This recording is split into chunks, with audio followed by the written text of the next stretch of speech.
Welcome, everybody. So it is 7:02, and I'd like to call this meeting of the Student Government Association to order. Oh, my bad. So Lane, I'll let you go ahead and do roll. And so today we've got a special guest, Heidi. So may I have a motion to suspend the rules? I move to suspend the rules. Um, Second. Very good. So it's been motioned and seconded. All those in favor, press your little check mark, and all those opposed, little X. Come on, a little more participation. That way I can. Very good. So moved. Rules have been suspended. So welcome, Heidi. I'm not entirely sure, as Elliot is the one that invited you to discuss more potentially on the orange phase. So for all you guys that don't know, Heidi is the Vice President of Student Development, correct? Thanks. Yeah. So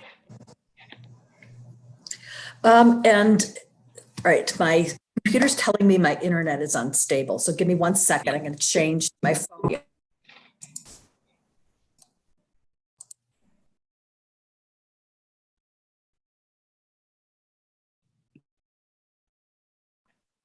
While we're waiting for Jorge or Jorge, I can give Heidi a little bit of an introduction.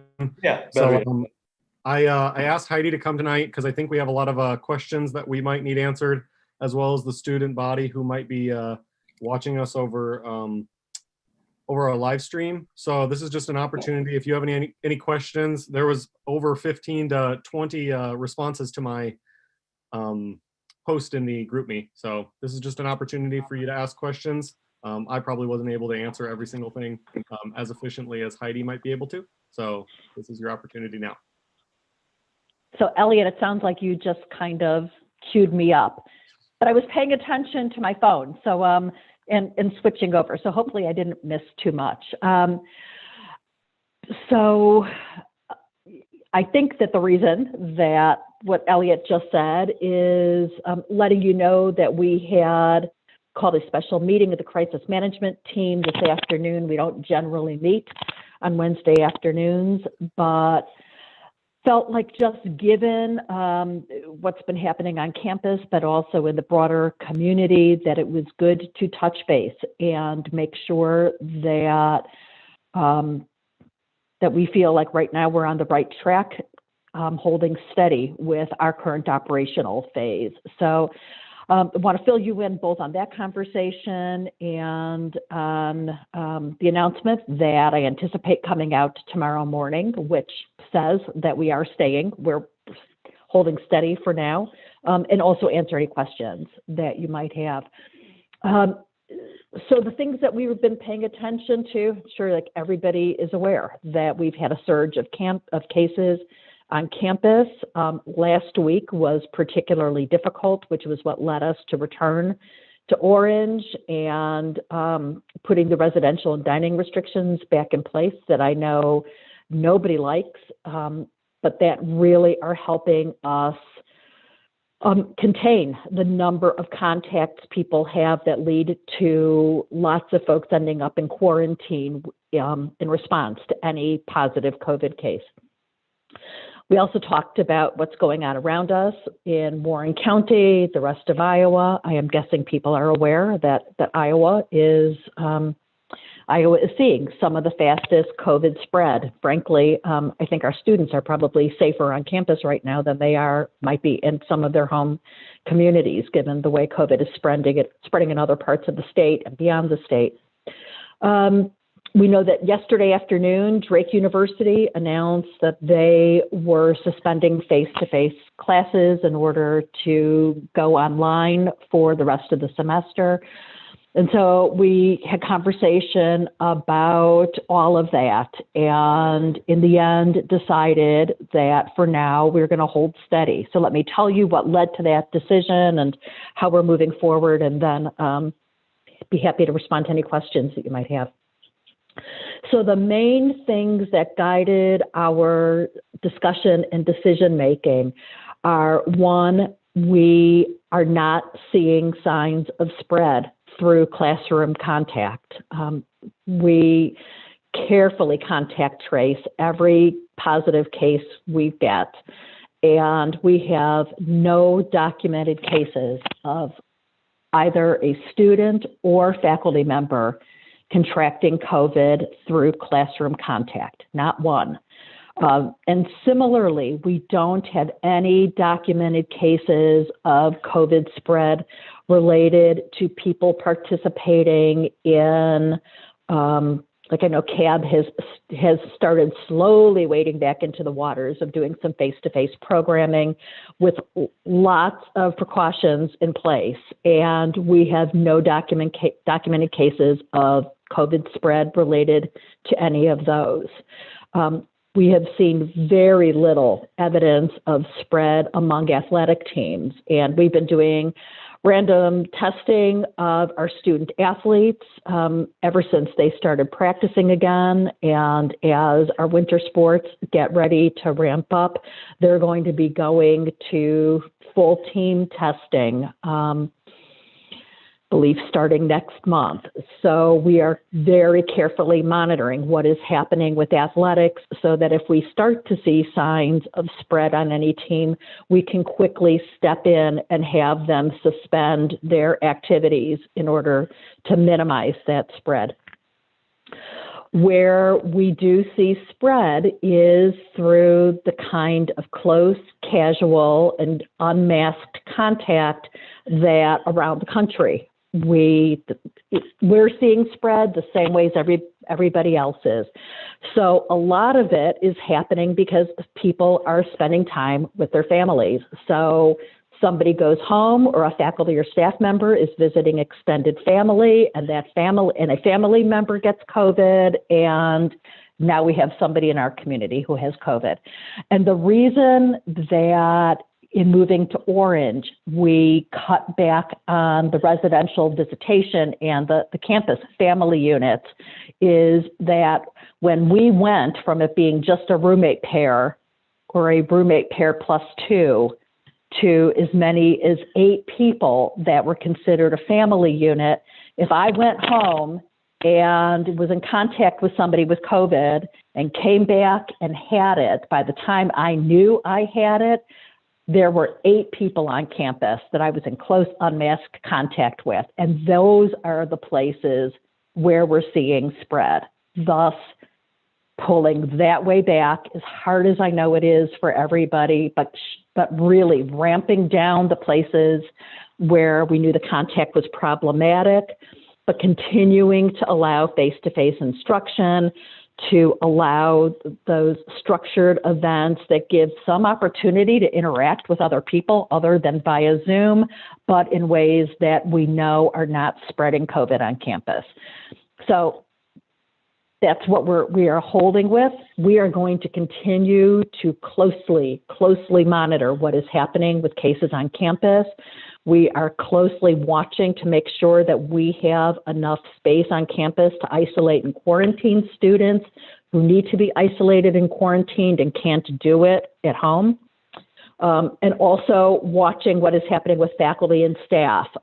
If we start to have so many faculty and staff who are either ill with COVID and needing to isolate or who are quarantining because of a family member or close contact, that it's making it hard for us to continue functioning. Those are the conditions that would send us back to red and remote learning. We're not there now.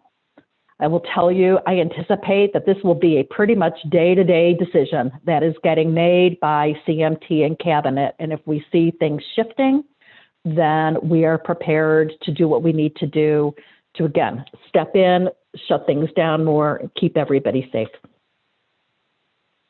Elliot, you were in the CMT meeting this afternoon. Am I missing any big pieces? No, I think you hit most of everything. I know that we had a lot of discussion surrounding, and I shared that with CMT as well. So you're pretty familiar with the ideas that most of these people have. But basically, I just wanted to give an opportunity if any of them had direct questions that they wanted to ask you that I wouldn't be able to ask. or be able to answer. So this is a great opportunity for that if anybody has anything. Yeah, Corey. I didn't know. Oh, wait, we suspended the rules. I didn't know if Jorge was supposed to call on me, but okay. Oh, I'm sorry. It's A-okay. No, you were supposed to. We suspended the rules for the meeting. You're A-okay, Heidi. But So I can have defer to Jorge. That's Technically. fine. It'll be easiest if you see and who goes. Heidi. Okay. Everything good. No worries. Okay, so I have two questions. So a friend of mine from Houston goes to Drake, and he had mentioned to me that they're like, "Hey, we're red phase in terms of Simpson phrases. They're sending everybody home if you live on campus and doing completely remote." And so I like kind of did the math on my own, proportionally speaking, and it seems as though proportionally speaking, we are doing worse than Drake is in terms of positive cases. So I want to know, in reference to that, why we aren't leaving or going into red phase. And then my second question is, if we go into red phase, will students under the Simpson Promise be affected in reference to their scholarships and their living Sure. situations? Yeah, so let me start with your first question first. So our reason for not going red is exactly what I'd mentioned before, that we've really carefully tracked where is the contact happening, and that if and this kind of overlaps a little bit with the second part, if we were to go red, unlike last spring, we would not say everybody needs to leave unless you absolutely have to, because we know that there are some students who can't study remotely from home.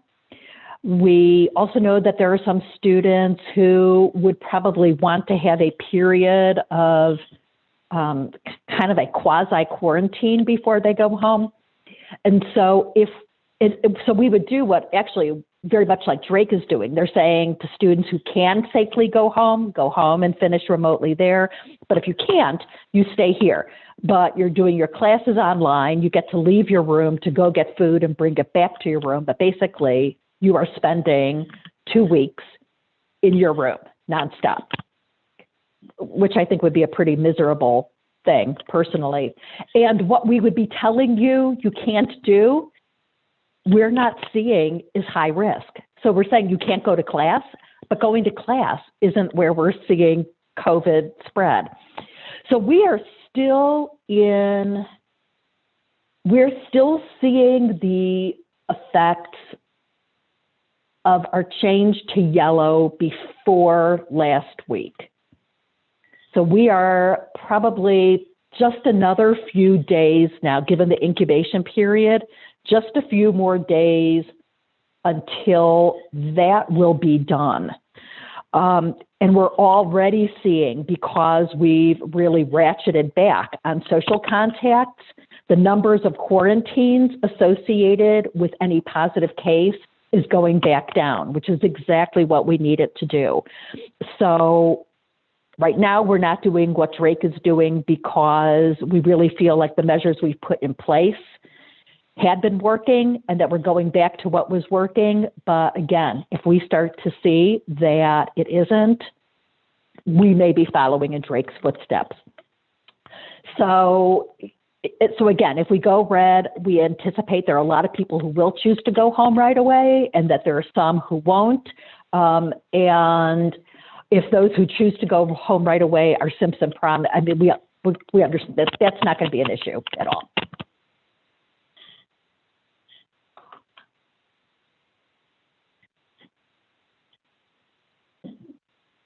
All right, now Jorge, so am I supposed to call on people? No, I'm confused. If not, I'll just call like in order of who raised their hand. So Pascazi, go You ahead. go ahead. Perfect. Okay, my question is, from previous conversations this SGA has had and information we've been given, is that the amount of spaces we have available for quarantine is not sustainable at our current rates. So what happens when there are too many cases and we don't have enough space to put those people in? Because currently our cases are still rising. Like we added 7 or 9 new today. So like 7. 7. So what happens then if our cases just keep continuing and we can no longer like sustainably give them a place to quarantine? We would be red before that happened. So we could not sustain what we saw last week. And so far today, we had another spike, but earlier this week, we were not seeing either the number of new cases that we saw last week and the number of quarantines related to those cases is down substantially from what we were seeing a week ago. And it's the quarantines more than the positives that are problematic as far as our space on campus is concerned. So going from an average of 8 or 9 quarantines resulting from every positive to only a couple resulting from every positive is huge and much more likely to be manageable through the time we have left, especially because hopefully that trend that we started to see this week is going to continue as we get past that lagging trend that I was talking about a couple of minutes ago. But again, if over the next couple of days, we see sustained higher numbers of both new cases and quarantines, that is exactly the kind of thing that could lead us to say, okay, need to go red.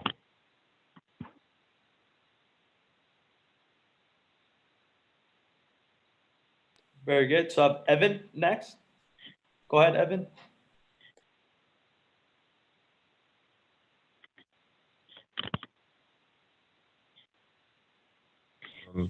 Hello?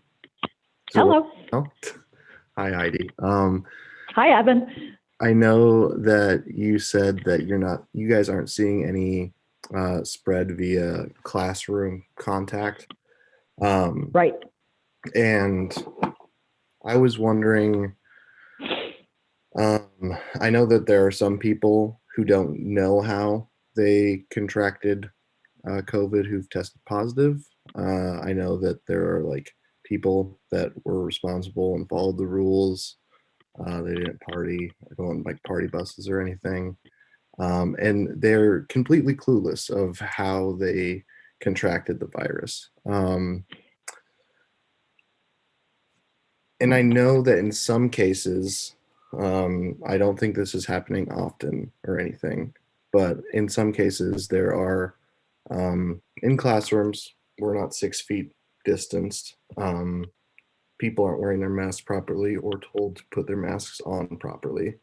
And even people that are showing symptoms are being told to go to classes by professors. Oh, What is well, that's the a problem. So, yeah. So I'm gonna start with despite that, why I am as confident as I am about the classroom spread. So we know exactly what classes people are in. So if I get it, did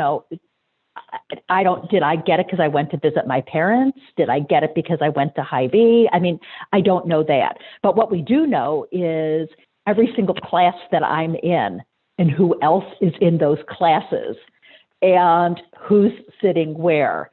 And that is how, again, so we're able to connect those dots. So I might not know where my friend got it, but I feel really confident about that. So 2 things about the other things you were saying. So one, I've lost track of how many times I've walked up to somebody and said as nicely as I can, could you please do me a favor and pull your mask up over your nose, please? If you all join me in that for however long we're still on campus, that would be really awesome so that I'm not the only one saying, could you do me a favor? And I don't even have to say anything. I just pull my mask up and they know what I mean. If there are faculty members that you know of who are telling students they should come to class, even if they are symptomatic or have been instructed to stay out of class, please tell me and tell Dean John Wohl immediately, because that absolutely should not be happening. Should not.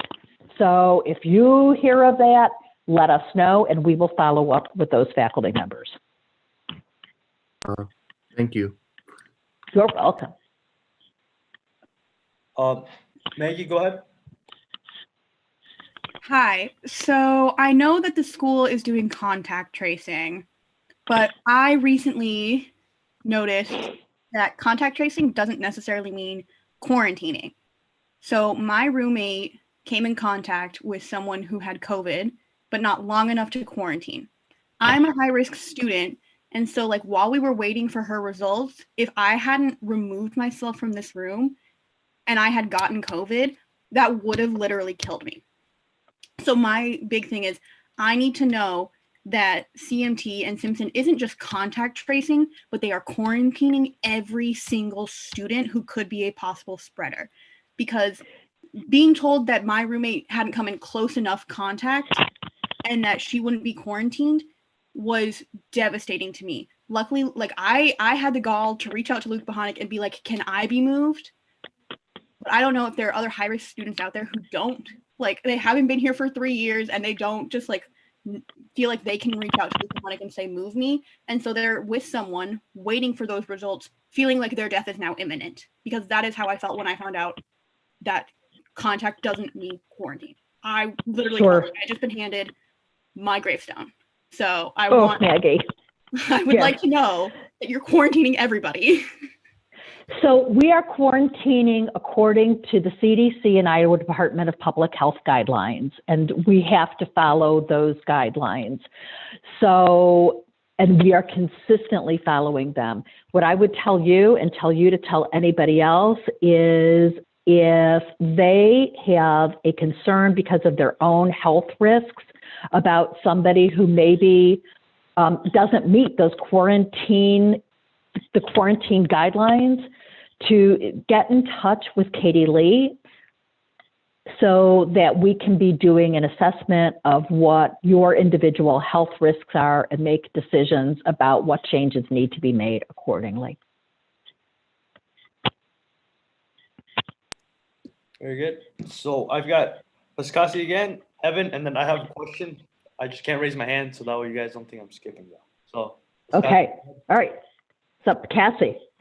All right, I have 2 questions. My first is, why aren't there reprimands for students who continually break the guidelines? Like there is this one student that I tell every single time I see him to put on his mask, and I tell him every single time. There are people who continually like have unsafe practices that still come to campus and are still like all and about, and like nothing happens to those people, and then you don't necessarily know that we have done a ton of student conduct cases related to COVID violations. So that I see people going to the bars, me or like Tatum, who I don't believe is here, tell someone, and then the next week they're still at the bars again. So like obviously the student conduct reprimand board isn't doing anything because they continue to do it. Like it's harsh, and like, yeah, they are like student conduct board, great. But like, it's not great if they just continue to keep coming on campus, going to bars, going on party buses, and then coming back to students who are high risk and like Maggie, like myself, who could literally die. And like, stemming from that is there are literally teachers who force you to go to class even if you are high risk, unless like the school has specifically told them that you are not going to be in class. Like I have multiple teachers that I have to be physically in class unless the school has told them that I am not supposed to be in class. But like I have someone in one of my classes who routinely goes to party buses and out to bars, and like I sit near them and I don't feel safe going to class. Similar to Maggie, like I would literally die. But like now I have to be forced to go sit there next to them, knowing that they could be potentially be a carrier and an asymptomatic carrier, and they're continuing their same practices of going to bars. And the only person who's being affected is my mental health and my safety. And like to me, that's just not okay. I get it. And I wish that I could like lock people on this campus and keep them from going to those places. And I can't. But again, we're using the processes that we've got. and we will keep using those. And I'm also chatting in the names, again, of Dean John Wall and Associate Dean Tracy Dynison. If you have concerns about anything that is going on in the classroom, those are the people to whom you should be reaching out, because they're the ones that have the control over academic programs and are working directly with the faculty. Very good. So, Yeah. Was second part of the question Evan? was that. Are you ready for Did me I to miss- go, or was there still more to talk about? Did I miss part of that, Cassie? Okay. It's pronounced Piscazzi, but like I'm sorry. No, you're fine. I would just like some real answer as to why people who are continually being unsafe allowed to be near people who are high risk. Like that in itself is a ridiculous notion. Like that I have to be around someone who continually does unsafe things, even though I stay in my room, I don't go anywhere, but because someone else's unsafe practices and like the school obviously like isn't like actually doing anything, like nothing is stopping them from continuing to come on campus and spread it to other people. The only person it's harming is my mental health, thinking that like I could die at any moment. Like, so reach out to me and tell me exactly, and not on here. I don't want to see it in the chat and I don't want it in this group, but reach out to me directly. Tell me who you're concerned about and what it is that's going on, and I will look into that.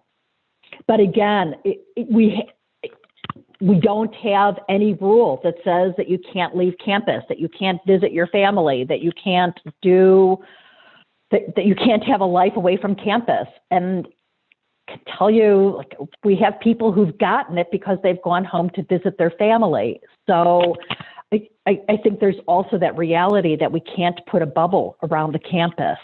but then why am I being forced to go to class? Like I'm not allowed to not be in class. So why am I forced to be going to class? And that's the question you need to take. And that one is not mine to answer. So I am not the one who makes the decisions about, and I'm sorry, it's just, I can't make decisions on behalf of the academic dean. So I think where that is coming up for you, you need to follow up with the people who have the authority for making those academic decisions. I can't speak on behalf of them.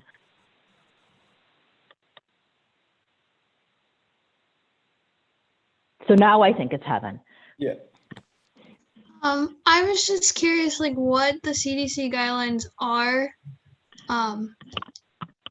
Just more specifically, so everyone knows what that is. Yeah. So the guidelines for what constitutes close contact that would warrant quarantine is being within 6 feet of somebody for more than 15 minutes. So if you just were in passing with somebody, if you were farther away from them, if it was shorter than that 15-minute time frame, that does not constitute the close contact that would warrant quarantine. Gotcha. That's interesting because I had close contact a couple weeks ago in a classroom setting, so that would have been an hour, and I was told I didn't have to quarantine. That happened Because, days ago. right, and the Iowa Department of Public Health, I can't remember how long ago it was now. This might have been a month ago, and this was something that we had communicated out. The Iowa Department of Public Health changed their guidance to say that in classroom settings where where everybody was wearing masks, that contact would not require quarantine. And again, even since we made that change, following the Iowa Department of Public Health, we have not seen, like that did not lead to seeing classroom-based spread. So again, that's not where we're seeing transmission. And then Jorge, you had a question? Yeah. So I was wondering, more for us, the students' sake, is we always try to compare ourselves, at least not as administration, but to state schools, Drake, bigger institutions. I was more wondering along the lines how our competitors in the American Rivers Conference are, because I don't like the notion that people try to compare us to state school, especially as students. State does this, Iowa City did this, UNI does that. I want to see how we're gauging against the people with similar, I don't know, atmosphere, similar bubbles, because Yeah. that's where I'm more interested. Because, like I said, if state closes, the notion is, oh, Simpson should close because state closed. But I want to know our competitors and how other American Rivers Conference schools are doing. So if you could elaborate. Yeah. Right. So I think through most of the semester, we were actually having significantly lower case counts than most of them. I did a lot of website like browsing, I don't know, a month and a half ago or so, and discovered that most schools aren't real public with their numbers, but Wartburg was. And I mean, Wartburg had a pretty significant outbreak like in the first half of the semester. I know that Co has had a hard time. Cornell is in the midst of seeing a surge on their campus. St. Ambrose. So I think a lot of our peer institutions have been up and down. I would say we got through much more of the semester with way fewer cases than most of them. We also, like, our protocols were a lot stricter than a lot of other campuses. I don't think Central has had a mask mandate.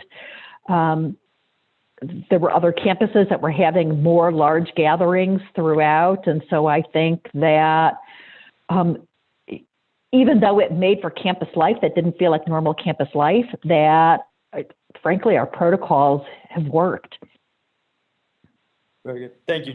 I think that's valuable for us and for people listening, streaming, knowing that Simpson is strict compared to our competitors, and we are trying significantly. I would say thank you guys, because we have been contributing more stricter guidelines, trying to tackle the issue more directly than our competitors. It may not seem like it, but like as you just said, Heidi, thank you. We are performing better than everyone else. So I just thought that would be valuable for us to do. So I have to thank like all of you, because like if all of you weren't helping, then yeah, we would have been at a lot worse shape really early. Right. Sounds good. And then so our last three, I've got Evan, Jordan, and then Katie, and then that'll be all for today. So Evan, go ahead.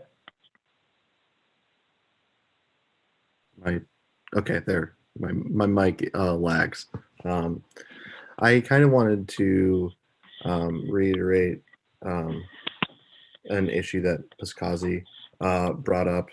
I know that there are organizations on campus and repeat offenders on campus of being irresponsible, and it is putting like students' lives in danger.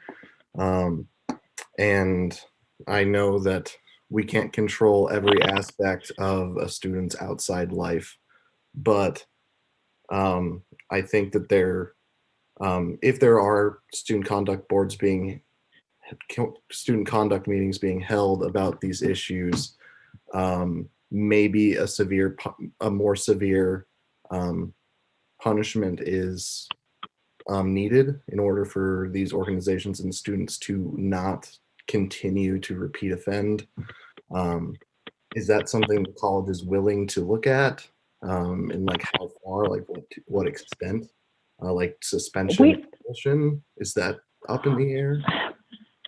Suspension and expulsion would be, I mean, way far down the road. I will tell you, we have taken groups of students and said, so y'all get 14 days in a room by yourself, because not necessarily because you've been in close contact, but because you've broken the rules severely enough to really be putting everybody else at risk. And we will continue to do those things. We have placed people on probation. I mean, we will use the tools that we got. Thank you.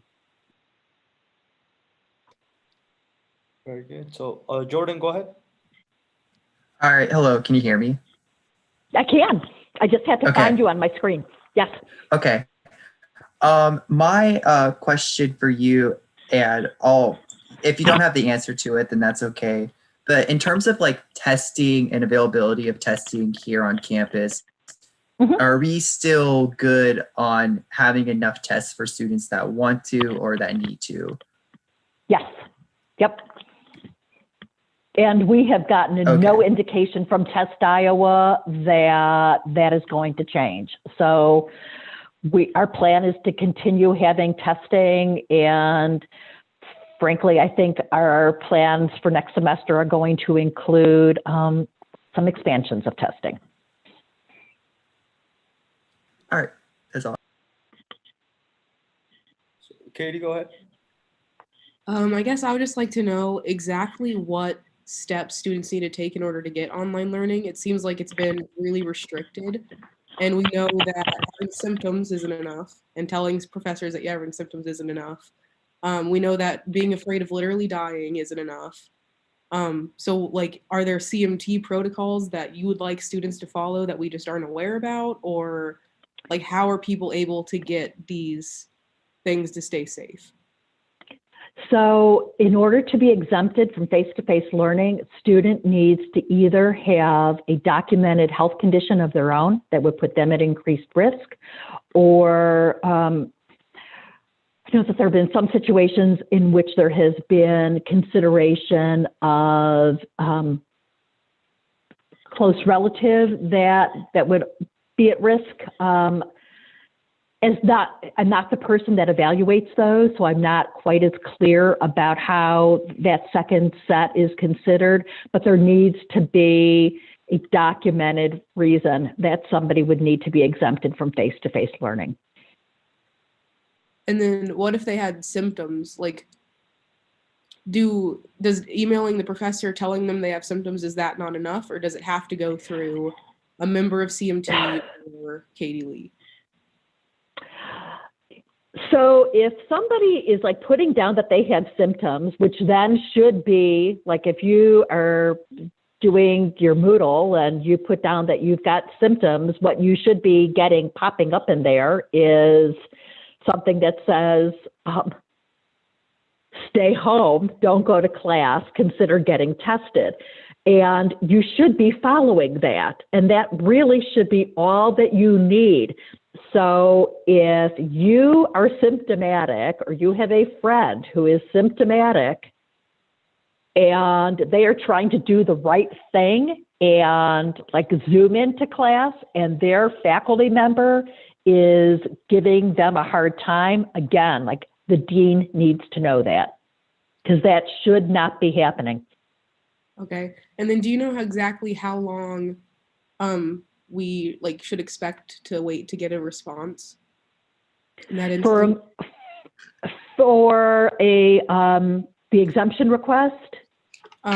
For like just letting the dean know that there's something. I don't. I know that the dean's email inbox is an absolute nightmare, so he is not always the quickest to respond. So I know that. But frankly, if that's happening, I would be emailing both him and Tracy Dynison. I would get the word to both of them, and that way one or the other of them can get on top of responding. Because again, we don't want people going to class or work or whatever if they're symptomatic. Thank you. Yep. All right. So thank you guys.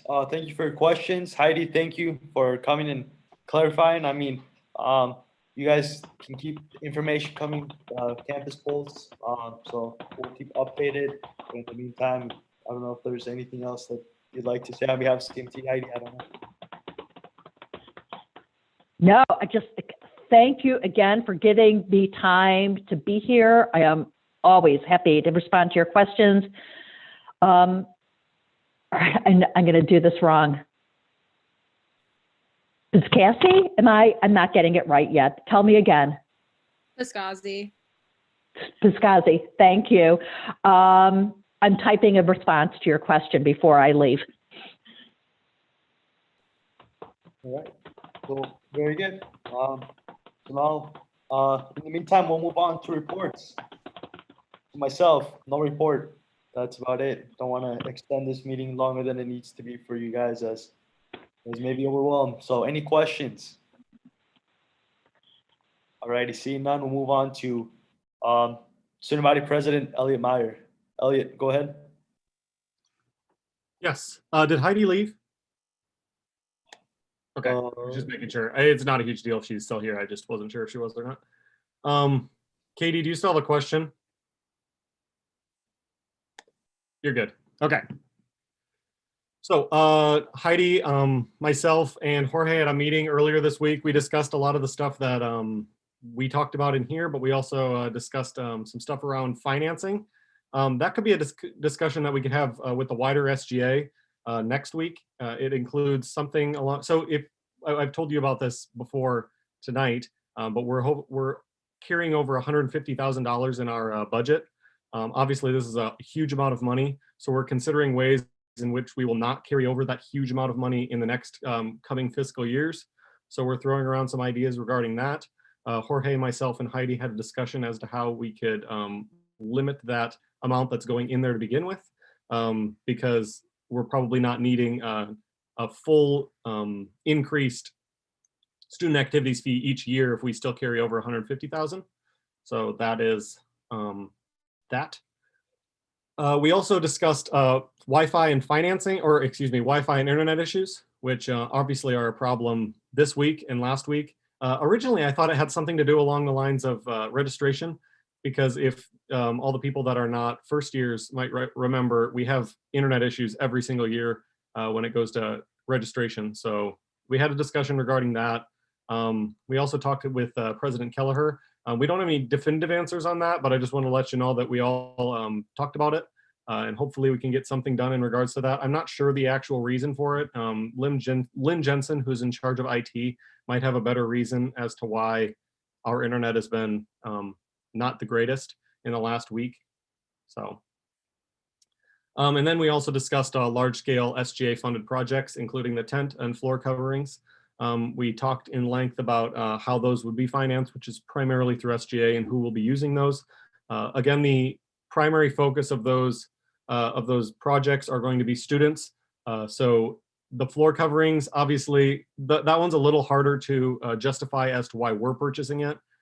But at the end of the day, student organizations want to use Kohl's, and they're not allowed to because athletics doesn't want to ruin their floors. If we can find a way to protect their floors, then more student activities in the future could potentially use that area and space, which I think is going to be beneficial to student organizations in the long run, which is how I think Rich and myself and Jorge were going about rationalizing that purchase. The tent, I think, is a little more obvious. Again, a lot of student organizations can use it, but we're not the only ones that have to use it. If the college would like to use the tents and nobody in student activities is using it, because I believe student activities should get the first choice to use the tent if it is up for, or if it is available, then they should do so. But if no student activities is using it, then it could go to the college if they'd like to use it. So those are the projects that we discussed, and that was pretty much everything that revolved around the meeting with Heidi earlier this week. Obviously, CMT met, and I was part of the emergency meeting that took place last week on Thursday, and then this week on Wednesday. I've had to skip a couple classes, but I think it's really necessary. And obviously, there's a lot of good discussion that surrounds or revolves around that. So if we have any more emergency meetings within the next week that I'm able to attend, I'm going to probably use the same function that we did tonight, which was to put it in the group chat, ask you guys what you guys think. If you want to just respond to me, I loved that feedback, and I shared almost everything that you guys all messaged me. So I'm really thankful for that. Thank you for all for participating in such short notice. And then finally, we do have Constitution finalization and approval in new business.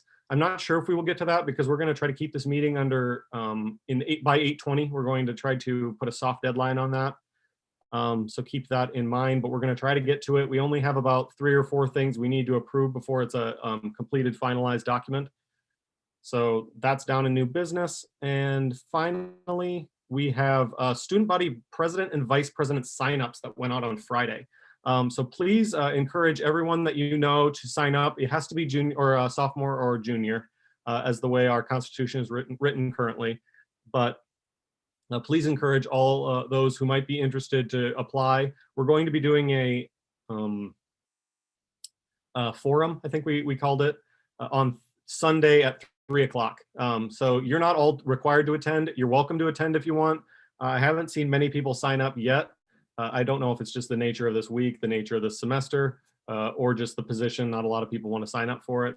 But please try to encourage people, because I think the more choices we have are going to be more beneficial. Obviously, we're probably all pretty experienced in the whole don't have a lot of choices when you're voting.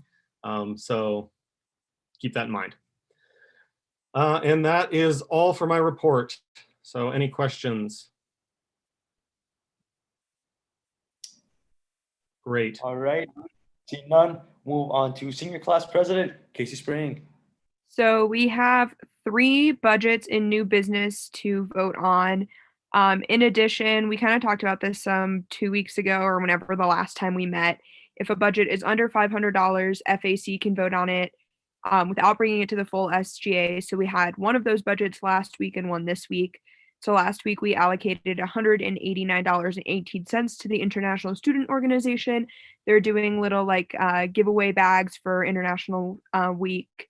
And then this week we allocated $53.98 to NAISA, which is the Native American organization on campus. And they actually want to do a pretty cool tabling event where they're going to give out prepackaged roasted chestnuts, which are a traditionally Native American food, to do like a reclamation of Thanksgiving and teach about like the actual history and what it means for Native Americans today versus how the general culture kind of treats it. So I'm pretty excited about that. I'll find out the date for when they're doing that, because I think it's something we should all go and support. They're a pretty new group on campus. And then if we have time, which we can move this to next week since I know we want to wrap up by like 8:20, I was going to have a couple people present on their capital improvement projects and where we are. But like I said, we can just go ahead and move that to next week if we need to, but that's in new business as well. Very good. Yeah, if we do that, we'll have something for new business in the first time in forever. So any questions? Seeing none, move on to junior class president, Tatum. So she has bias training and bulletin board. I'll let Will talk about that as their committee chairs in his report. So we'll move on to sophomore class president, Chase Henry. Chase, go ahead. Okay, so the biggest focus that I have this week is just getting your opinions on the 4 designs so I can get that out and we can get a winner. So is there any way I can share my screen? Elliot, go ahead. I think you have to, Rich, allow him to be co-host. Host. Are we all co-host? Rich is gone, but I can see if I can make the host. If I can't, then can you send anything to me and I can share it? I kind of just have all the 4 designs pulled up. It says host disabled participant screen sharing. How about take a screenshot and then send it to Elliot? Yeah, I'll do that. So you guys can go on.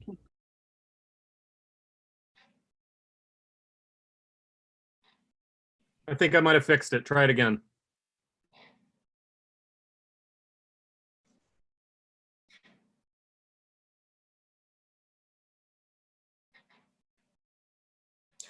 Cheers.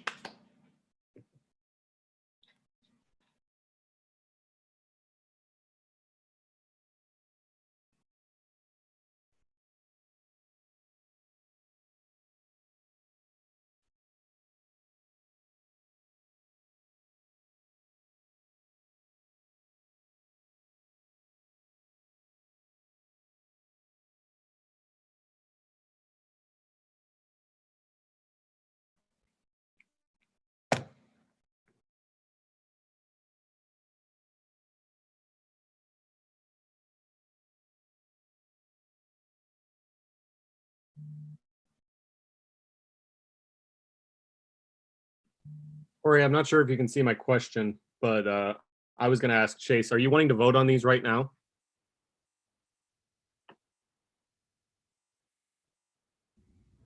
I was muted the whole time. I can't see your guys' faces because I'm screen sharing, but these 4 designs are the finalists. So what we need to do as a SGA in whole is either just we need to make tweaks to the designs if you guys want, or we can just decide on a winner. But I'm hoping you guys have some like critiques that you want changed, if that makes sense.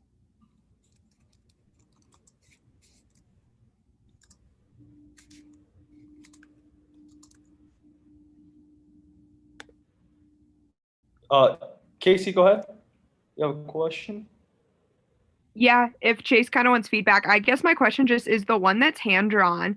I actually really like that one a lot. So I'm just curious, like, what colors they're thinking of making them.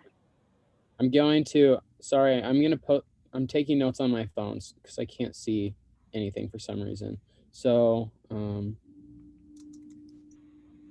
this is where we can decide that and we can just tell them. So like what colors are you guys thinking? I'm colorblind, so I like the black and white.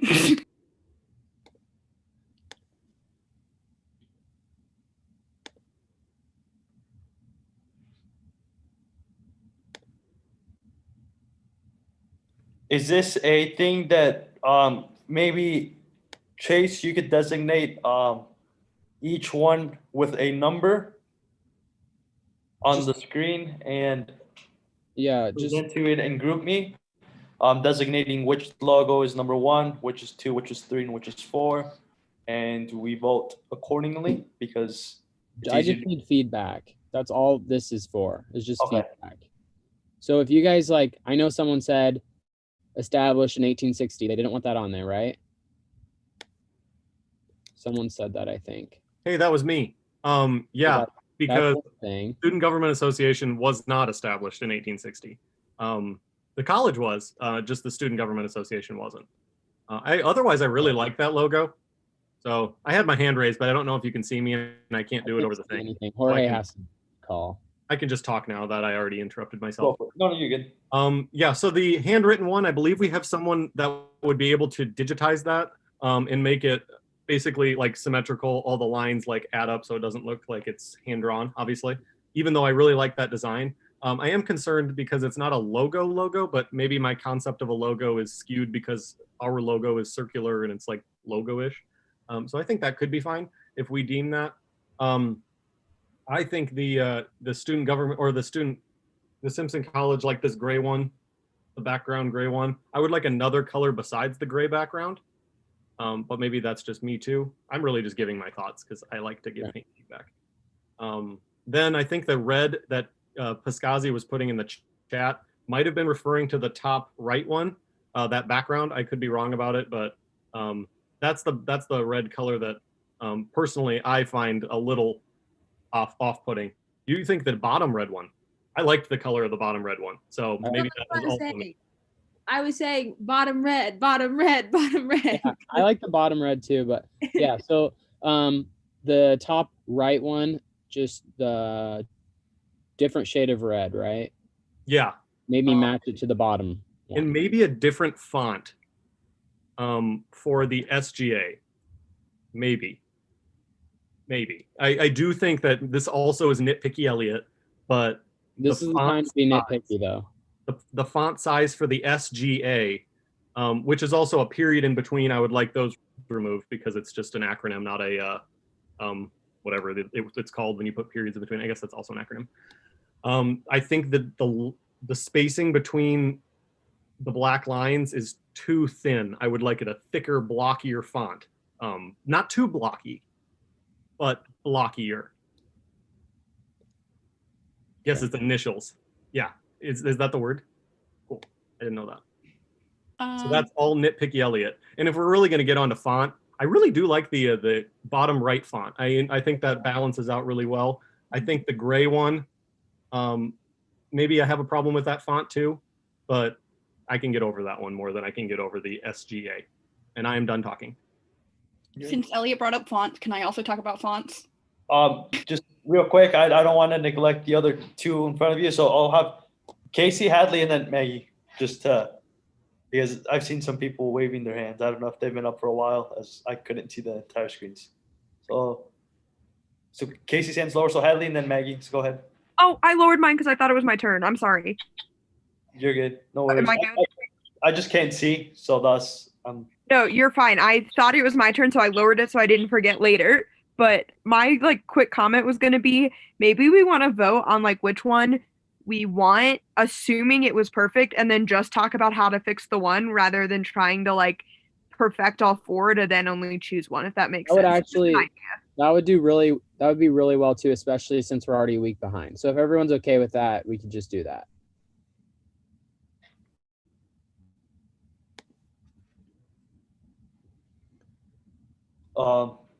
That's fair. I'll let these two people talk, Hadley and Scott. Maggie, I don't know if you guys want to go briefly. Okay, I was just gonna say, so we've been talking to my dad about this whole logo thing, and this is my dad's job. And to go off of Elliot saying he's being picky, you're not being picky. He said the more feedback you can give, the better it is and the easier their job is. So whatever feedback you have, give it to Chase. That is all. Very good. Scott, go ahead. Maybe this is an entirely unjustified concern, but I think if we narrow it down to two, then the top left one especially. I think there may be some that it might be unfair to judge them in their current stage, but if we gave them more time to work on, it could be really good. We can't give them any more time unless we want to wait till next semester to pick out a design. It did suck that we were already a week, but last week's meeting threw it off. So we're down to the last 2 weeks. And I know a lot of people are wanting apparel, and we have a couple ideas for tabling. So we do need to not continue just giving more time. So I think just doing a top two, making a poll and have the top two winners and then discuss them quick would probably be best. Okay, well, what's the exact time frame then? We're supposed to have a winner, I think, by today. So we can get the logo on. It's so weird not seeing you guys. I'm just talking to my screen, but get the logo finalized so we can print it on different things and our personal apparel that we as an SGA get, because a lot of people's terms are going to end. So wasn't there some discussion about mailing it to people whose terms are ending? Either way, we still gotta pick a design and a logo. Set aside. This is about the time period for the picking of the logo. Do you see what I'm getting at? So you're wanting to move the timeline back again? I mean, maybe. I'm entertaining the idea. Can someone make a poll and just so we can just pick a top two, so that at least we have that done today? Can I talk? Go ahead. Before that, okay. So here's my things. Number one, if we are looking for a professional long-term logo design, I think a serif font, which is what we see in the bottom right and the Simpson College font, is what is best. As well, the top right one with the two pillars, I'm worried about going for a graphic logo, because while graphic logos might be desirable now, in the future, if we want this to be long-lasting, we don't know how long a graphic logo is going to stick around. We could run into this issue then eventually as well. Those pillars might be taken down. The bottom left, I don't like the mixing of a sans serif font and a serif font. I think it should be serif or it should be sans serif. No in between. With the red should match the official Simpson College red. You can find that hex code online. So if it's not that red, I get it's an ugly red, but that's the branding that we have. So I think anything that shows that we are Simpson, so those leaves, that red color, the gold color is ideal. Serif fonts keep it professional, and a less graphic design is probably best, not only because it lessens the professionalism, but it also makes it harder on the printers, whether it be printed, embroidered, etc. It makes it harder, and it will cost more, so more cost efficient to have a simpler, one color, simple design. That bottom right one is probably the best option. You've got the pillars, which allude to government because we are the Student Government Association. We can change that establishment date. They don't put the periods in between SGA. They use a serif font. Okay, I'm done. I like the bottom right one too, but I think if we just get if someone can create a poll and we can vote on like just getting the top 2 with the most votes, that would be progress. Or we can just pick a winner and like then critique. I'm gonna do Whatever. it right now in the SGA group me, and we'll vote right now and then have our discussion. Does that work for you? How about I'm going to we've gone over time, and I know we really do want to discuss this as well, but it's I know we have a lot of critiquing to do, and maybe this is something we can move towards the group me, because we have been talking about the logo more often, a lot more than we should, and don't want to have your voice is not heard once again, but we do have a lot other business going on. So could I have a motion to call the question, as I don't think I can officially end it? Motion to call the question. Yeah, and then a second, I believe it. I second that. Yeah, all right. So can you guys vote yes in the check marks? Can I have a quick comment. I didn't know what to call the logos, so I did them by the position on the screen. So if Chase could screenshot the screen like that and put it in the chat, I think it would be helpful for people. Yeah, Chase, so go ahead and put that and then label them accordingly. That way we know which ones are which. All right, so any other questions for Chase? Because this meeting was going to go on far too long if we discussed. But like I said, it's very, very productive. Any other questions for Chase? All right, seeing now to move on to first year class president, Wilkek. Okay, I'll try and go over everything Tatum had and then some other stuff that we talked about in SOC. But for the kind of the club wall thing, it's going to be in between, like on the first floor by the mailroom, in between like the women's bathroom and gender neutral bathroom. There's that wall there. And we want like a floor to ceiling board so we can have as much space to put a ton of flyers and posters on as possible. So we're asking the student organizations to send their posters and flyers to it, and that should be installed by next semester. So we'll start looking at that. And then Tatum also had a meeting about the bias training for the student organizations. And we're looking at doing some like in-person stuff in the spring. And we kind of had a conversation about what we wanted him to discuss in that thing. We also said that we asked him to bring some younger interns in with him to do it, because I think that would be more beneficial. And yeah, we talked about some points that we wanted to hit on. If you guys have ideas of stuff that you would like to see, please reach out to Tatum and myself or someone on the committee, and we'll definitely pass that along. So we want to make it as beneficial for everyone as possible. And then we are hopefully we'll get you guys a design for like the Simpson, we call it like the Simpson President's apparel that we're going to send out to all the like student organization leaders. We should have a design for you guys by next week that we'll look at and hopefully vote on and approve so we can get those out to them. And then we're going to look at having like a spring org fest. So we're going to send out an email to all the presidents this upcoming, hopefully in this next week. And we're going to ask them for if they're available for spring org fest, their posters for the club wall, and as well as their designs for student organization masks. So we are wanting to get all student organizations masks to wear for this upcoming semester that have like Simpson College Pre-Law Society or Pre-Med or whatever organizations there are. So we're hoping to get those up and sent out by next semester. I think that's it. Very good. Thank you. Are there any questions with regards to Will's report? All right. How about other committee reports? So I've got ACCDEI. Pascazi, go ahead.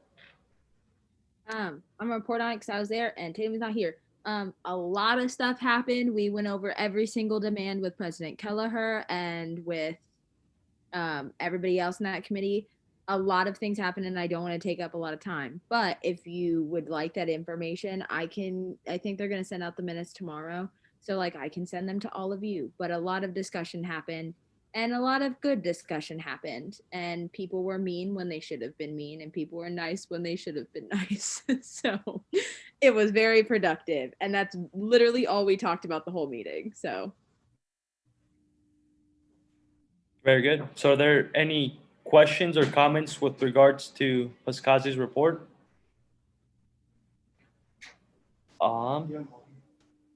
See none, we'll move on to old business. There's no old business, so move on to new business. Budget request. So Stormathon. Casey, go ahead.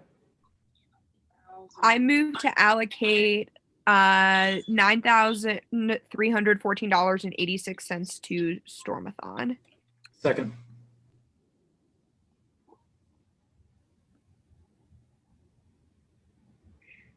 All right, so it was motion and seconded to allocate $9,314.86 to Stormathon. Is there any discussion? Casey, go ahead. Two things. One, I'm so sorry, my dog is making noises. Two, Okay, no the worries. reduction was because they had money allocated for exec events and bonding. That they was just kind of like up in the open and kind of they were like, I don't know what we'll do in the past. All the events that they were doing, you could not do right now because of COVID. So we just didn't allocate for that, and we told them if they have good COVID related ideas, they can re-request for that. Calm down. Very good. Is there any more discussion? Seeing none, it's been motioned and seconded to allocate $9,314.86 to Stormathon. All those in favor, put your little check mark yes. All those opposed, no. And abstentions is go faster. Very good. So 14 is passing. So motion carries. I've got esports club. So Casey, go ahead. So I moved to allocate $1,865 to esports club. I always want to discuss first. That's not how it goes. Second. Second, all right. So discussion. Go ahead, Casey. So esports in general requested money just for like new equipment and some tournament fees. The reason there was such a big reduction is first they didn't realize they were tax exempt, so I had to take the 7% tax off of the number they gave us because we are a tax exempt group. But I guess props to them for trying to think of that and requesting money for the tax, but they don't need it. And then they had $250.17 in their account, so I took that off of what they requested. And they tried to request money for tournament fees for fall 2021, but we don't allocate that far out. So I told them to either submit a budget again in that fall, or if it has to happen soon enough, they can do a spring budget hearing. But that's where the reduction came from. Very good. Can you type in the number real quick in the chat? I don't have it in the agenda. My apologies. Or anyone that's because it was 2,470, right? That was the original number. We are allocating $1,865. Very good. So it's been motioned and seconded to allocate $1,865 to esports club. All those in favor, do your green check marks. All those opposed, the X, and abstentions is go faster.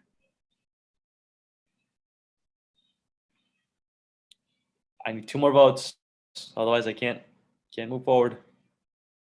Thank you. Motion carries. So that's it for budget. So move on to item number 2 in new business. Constitution revision finalization. So, Elliot. In light of the time, I'm going to table this till next week, or actually, I'm gonna ask for a motion to table till next week, and then we can discuss about it then. This isn't time sensitive, and I think the discussion that we're going to be having in general discussion is a little more pertinent to this week. So, could This I? motion. Very good. All those in favor, check marks again. Opposed, little X's. 14 is the magic number. Beautiful, thank you. So now on to general discussion. The first item was Heidi's Q&A, which we already had. And for the second item, I've got Zoom policy regarding student absences. So Elliot, go ahead. Yeah, so I prefaced this a little bit in the group chat before this morning or this afternoon. So basically what I want to have a discussion about revolves around a policy that they're beginning to implement around Simpson.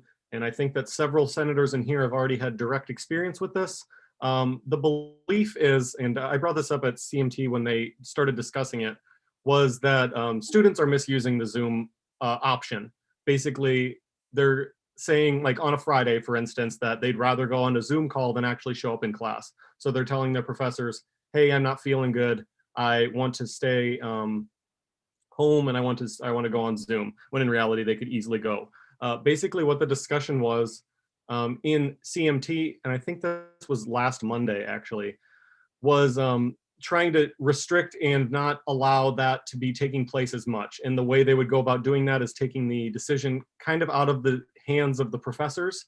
So you shouldn't be reaching out directly to your professor, and instead trying to make a formalized process that would go through both Tracy Dynison and the academic dean to ensure that the reasons for you wanting to go onto Zoom were actually valid.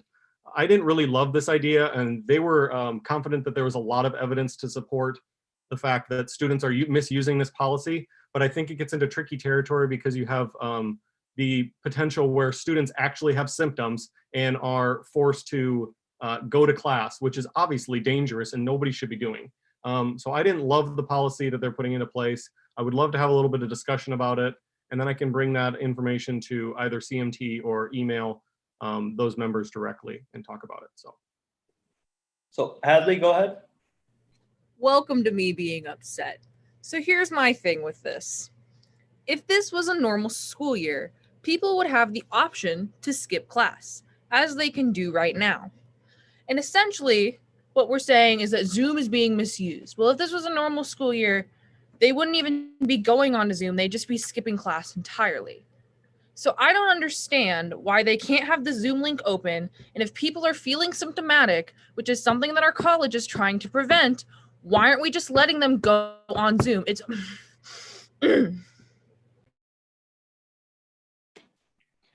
Makes sense. That's I believe a very much so feeling of many people. So Pascazi, go ahead. First of all, Queen Energy, but similar concept, but like I don't know why they care. Like, what is this genuine harm of people just not going to class? Like you might not physically be there, but are you still in class learning? Yes. So like, what is the genuine harm in you not physically showing up? And then why is it now the people who genuinely have health risks or genuinely have symptoms, the ones who have to jump through hoops to get approved? Like, apologies, but if I, get a little cough right before my class, am I supposed to just go because it's going to take a few hours to email those people and get exempt? So like, am I supposed to send an email, walk myself over there and still go waiting on an email confirmation that I don't have to go to class? Can I answer that, Jorge? Yeah, go ahead. I'm going to talk from the perspective of the faculty that were on CMT. So I guess I'm talking in for someone else, so I could be wrong here. But what they told me was in regards to that students are using that option as like, how did they word it? As like a guarantee, when really it's a privilege that those professors are giving those students to not attend class. So basically what they were saying was, and this was one or maybe two of the professors was saying that this was not a right, that was what they used. It wasn't a right that students have to go into Zoom, but it was a privilege. And students were misusing that privilege. So their method of fixing that was taking it away from the professors who have to make the tough decisions on it. So. Very good. Scott, go ahead. Okay, now people can correct me if I'm wrong. I'm probably, but when you answer the Moodle like in the morning or whatever, and you like say that you have one of the symptoms, aren't you supposed to stay in your room? So that was the only point I brought up. I wanted to bring up. I have no conclusion to this. Other people can think more for me. Thank you. Very good. Katie, go ahead.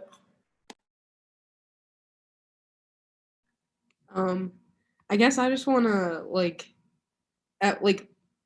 is some people like very few students, like I cannot see a lot of students actually doing this, but is like a few students lying really worth the lives of Simpson students? Like what? How is this even like how is that even an argument? As I guess my question.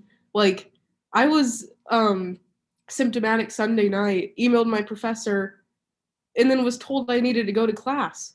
And thus and then I stood up for myself and I said no. But like I could have gone to class as an untested symptomatic student. So like at what point is lying really worth lives? That makes sense. Thank you. Maggie, go ahead. Okay, here's my thing. So say last year, I have the exact same professors. I've had classes with them both before. If I didn't want to go to class, I simply didn't go to class. Now, if I don't want to go to class, I can go on Zoom. I can still get that education. So here's the thing. It's not a privilege to go on Zoom. And in fact, it's a privilege that we are, for the teachers, that we're going on Zoom, because it means that we are paying attention when normally students would decide to just not care. As well, we are paying to be here. If I am paying to be here, I get to decide what I do. That teacher is not paying to be here. They are getting paid to be here. So if I'm the one giving up my money and I say, you know what, today is a Monday, it's been a rough weekend, I'm not going to go to my 8 a.m., then I'm not going to go to my 8 a.m. That's the thing. I'm not being paid, I'm paying. Makes sense. Corey, go ahead. I am just now figuring out how to unraise my hand and then unmute so it doesn't do it at the same time. I'm sorry, buddies. So Bill Nye, the science gal, Corey, is back. And I really not sciencey. It's more so like what Elliot said in reference to a few of the professors in CMT or like the faculty or staff, whomever said it's a right. So I'm going to piggyback on what Elliot said and what Maggie said, and that it's a privilege and a right to have Zoom. Last I thought, we're in the middle of a global pandemic. So with that being said, I don't know how virtual learning is a privilege when with our cases going up, we shouldn't even be in person to begin with. It's not a privilege or like a special right to have Zoom. We should be doing Zoom regardless. Going to in-person class is the privilege. So I think some peoples in the higher ups might like be a little confused. Yeah, because in all honesty, your girl's high risk. I live with Piscazi. She's high risk. We not trying to die.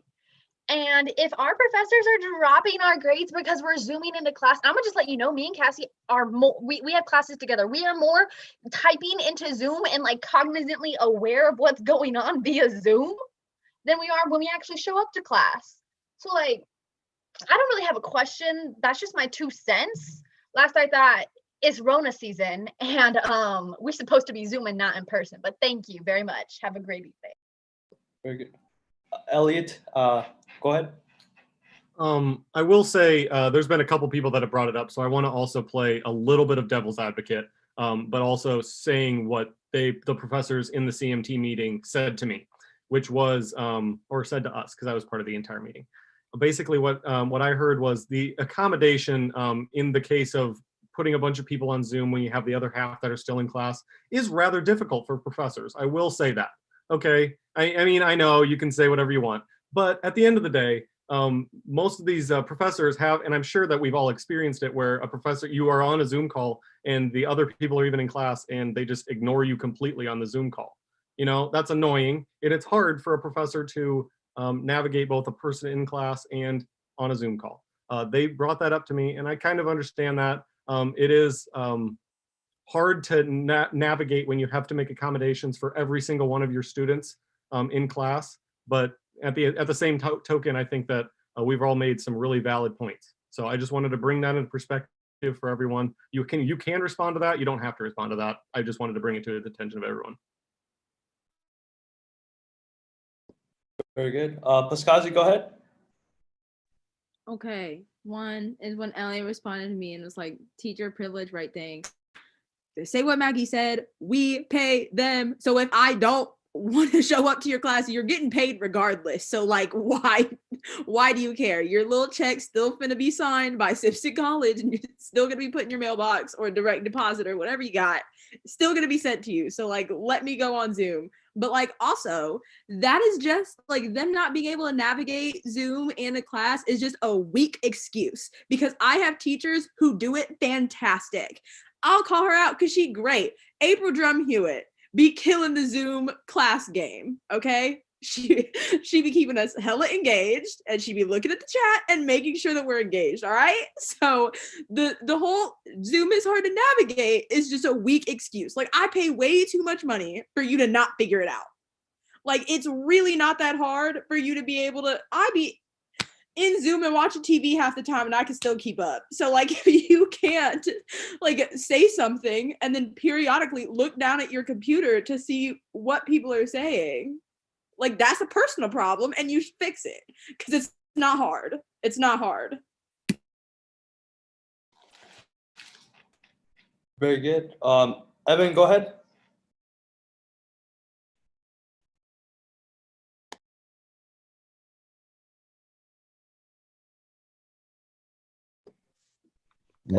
My mic is it lags. Good. No worries. I don't know how to fix it.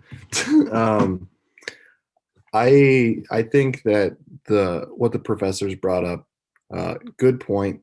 As an education major, hybrid classes, they're not getting paid like enough money to do this. Well, let me rephrase that. I don't know how much money professors get made, but school teachers don't get paid jack diddly, and they're doing the same thing, right? So I get that it's difficult. I get that it's difficult and that it's hard to navigate, but like, they're an educator. They are supposed to, educate us no matter what. They signed up for this. They decided to have classes. They decided to bring us all back to school. They should be having, just like school teachers in Des Moines right now have to do, a plan for online classes and a plan for in-person classes. It's difficult, but like, that's their job. They have to do their job. And I know that a lot of professors aren't doing Zoom regardless of what's happening. And it should be an option no matter what, just like Corey said, Maggie, Paskazi. It should be an option, and it shouldn't be something that is like, no, you can only have this if you meet X, Y, and Z.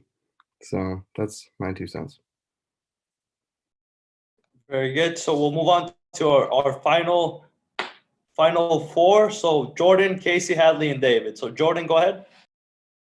I don't know how productive this comment's gonna be, but do I need to, like, under this rules, do I need to like videotape myself like coughing to like prove that like I may have symptoms or something?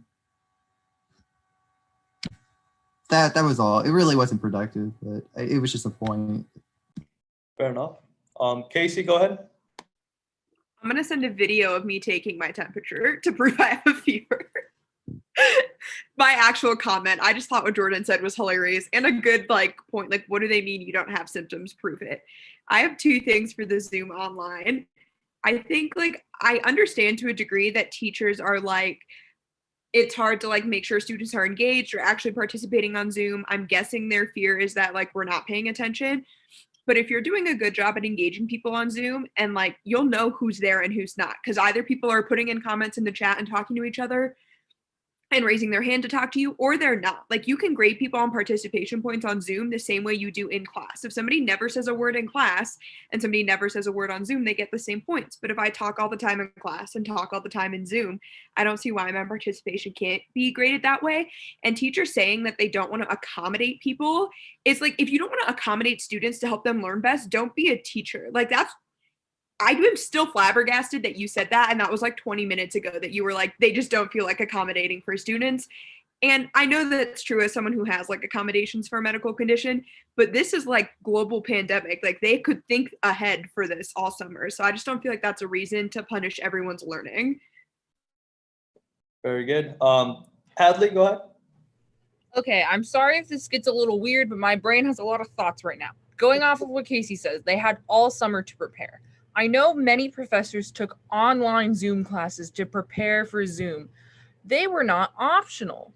If teachers really cared about their students being in class and being engaged in Zoom and thought it was too hard to learn it, they could have taken these optional online Zoom classes. They had a whole summer to prepare. Also, as a fellow education major, what's up, Evan? We write this thing called a philosophy of education. It's basically the reason why you are teaching. Part of your philosophy of education, if you are a good educator, as most of the faculty here are, is that you care about your students and you want them to have the best opportunity for learning. Some people's best opportunity for learning is over Zoom, and some people physically cannot make it to class and or are worried about the health and safety of their other students, which means that they are a good person, that they're concerned about their community. Therefore, Zoom should be like just a thing, and saying that you don't like have the time or don't want to learn Zoom is just ridiculous to me, because we had to figure out how to use Zoom and Moodle check-ins and SC Connect with like 4 weeks, and you had a whole summer to learn how to use Zoom. It baffles me. Very fair. David, go ahead. Is my mic working? Yeah. Okay, sorry about that. I had a question that might necessitate some further inquiry, but does anybody know how this might affect our status of just staying on campus? Sorry, is this in reference to me probably? Not necessarily. Well, yeah, kind of. I'm basically wondering if we opt for something optional, and they, maybe relent a little bit and say, okay, let's just go online completely. How does that affect our status of staying on campus? Because if we're staying on campus and we're not attending classes, or at least the majority of us are not attending the in-person classes, would the administration then might assume it'd be best to go virtual, for next semester as well? And sorry, you can finish.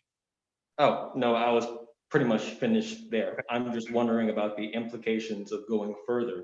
Not that I just want to say that I am definitely in agreement with the majority here about what we have a right to have, but I'm just wondering about further implications. Go ahead, Elliot. Okay, so this conversation did take place last week. So before, and even before all of the 75 cases that were added last week.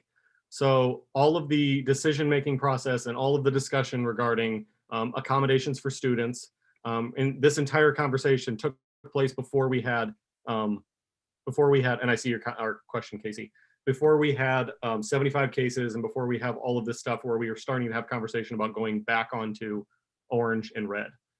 So just keep that in mind. It might have changed considering now we're even thinking about putting everyone online. But I just think it's still a necessary conversation to have. I don't think it has any actual indication. There's none of this argument or discussion has any bearing on next semester's plans.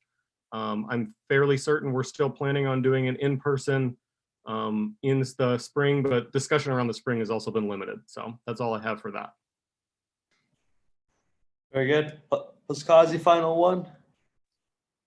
Okay, I just want to point out the whole process of like moving online that Heidi pointed out, that you need like documentation of illness, is a very privileged thing, because I'm finna out myself, but I got bad asthma, all right? But like, if you don't know, if your asthma inhaler expires, you then have to go do all the things to prove you have asthma again. Do I have money for that?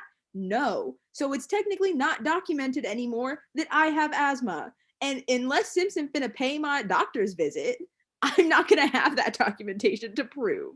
And there are probably people who have worse conditions that I do and are in similar boats. So like, to say that you have to have documentation of an illness, like of a respiratory illness or anything that you are high risk, to be able to like leave campus and go, or like not even leave campus, like just stay in your room and go online, is very, very privileged. And like, everyone here should just recognize that. Thank you. That will end on a good note to get us thinking. So we'll move on to announcements. So announcements. What do we have, guys? Wear your mask. I feel like we're just gonna get that out of the way. Don't party. Gonna get that one out of the way too. End of sentence. Right on. Paskazi, go ahead. And then Corey, and then I saw your hand. My bad. Go ahead, Paskazi. BSU has a book club if you'd like to join. We're currently reading The Invisible Man by Ralph Ellison. It's a great time. We have a Discord server where we can discuss the read. You should join, because right now I'm the only person participating. But there's also a prize. If somebody else decides who has the best discussion, but if you have good discussion, you can win a prize. And we do it. We have a new read every single month. So you guys should join, and someone should give me a run for my money.